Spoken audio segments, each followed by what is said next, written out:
Hello guys, welcome back to my channel. ನಾನಿವತ್ತು ಒಂದು ಸಿಂಪಲ್ಲಾಗಿ ಈಸಿಯಾಗಿ ಕ್ವಿಕ್ಕಾಗಿ ಆಗುವಂಥ ಕ್ಯಾಪ್ಸಿಕಮ್ ಮತ್ತು ಈರುಳ್ಳಿ ಮೊಸರು ಬಜ್ಜಿನ ನಾನು ತೋರಿಸ್ತಾ ಇದ್ದೀನಿ. ಇದು ಅನ್ನಕ್ಕೆ ಮತ್ತು ರೊಟ್ಟಿಗೆ, ಚಪಾತಿಗೆ ಎಲ್ಲ ಥರದಕ್ಕೂ ತುಂಬಾ ಚೆನ್ನಾಗಿರುತ್ತೆ. ನೀವು ಒಂದ್ಸಲ ಟ್ರೈ ಮಾಡಿ. ಒಂದು ಕ್ಯಾಪ್ಸಿಕಮ್ ತೊಗೊಂಡ್ರೆ 2 ಈರುಳ್ಳಿ ತೊಗೊಳ್ಳಿ. 2 ಕ್ಯಾಪ್ಸಿಕಮ್ ತೊಗೊಂಡ್ರೆ 3 ಇಲ್ಲಾಂದರೆ 4 ಆ ಥರ ಈರುಳ್ಳಿ ತೊಗೊಳ್ಳಿ. ಉದ್ದುದ್ದಕ್ಕೆ ಕಟ್ ಮಾಡಿಕೊಂಡು ಅದಕ್ಕೆ ಸ್ವಲ್ಪ ಉಪ್ಪು, ಸ್ವಲ್ಪ ಖಾರದ ಪುಡಿ ಹಾಕಿ 1-2 ನಿಮಿಷ ಮಿಕ್ಸ್ ಮಾಡಿ ಇಡಿ. ನೆಕ್ಸ್ಟು ಒಗ್ಗರಣೆ ಮಾಡ್ಕೊತಾ ಇದ್ದೀನಿ. ಇವಾಗ ಸಾಸಿವೆ, ಕರಿಬೇವು ಆ್ಯಸ್ ಯೂಶುವಲ್ ಅದೇ ಥರ ಹಾಕಿ ಅದನ್ನು 1-2 ನಿಮಿಷ ಫ್ರೈ ಮಾಡಿ.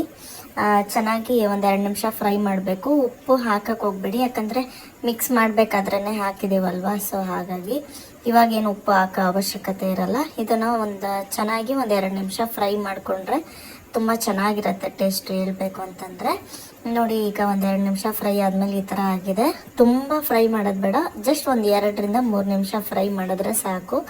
ಅದಾದಮೇಲೆ ಸ್ವಲ್ಪ ತಣ್ಣಗಾದ್ಮೇಲೆ ಒಂದು ಸ್ವಲ್ಪ ಬೆಚ್ಚಗಿರೋ ಹಂಗೆನೇ ಮೊಸರನ್ನ ಆ್ಯಡ್ ಮಾಡ್ಕೊಳ್ಳಿ. ಮೊಸರನ್ನ ಆ್ಯಡ್ ಮಾಡ್ಕೊಂಡು ಮಿಕ್ಸ್ ಮಾಡ್ಕೊಂಡು ರೊಟ್ಟಿ ಜೊತೆ ಬಿಸಿ ಬಿಸಿ ಅನ್ನದ ಜೊತೆ ಹಾಕೊಂಡು ತಿಂತಾಯಿದ್ರೆ ಆಹಾ ಸಖತ್ತಾಗಿರುತ್ತೆ. ನೀವು ಕೂಡ ಒಂದ್ಸಲ ಟ್ರೈ ಮಾಡಿ. ಟ್ರೈ ಮಾಡಿದವರು ಹೆಂಗಿತ್ತು ಅಂತ ಕಮೆಂಟ್ ಸೆಕ್ಷನಲ್ಲಿ ತಿಳಿಸಿ ಅಂತ ಹೇಳ್ತಾ ಥ್ಯಾಂಕ್ ಯು.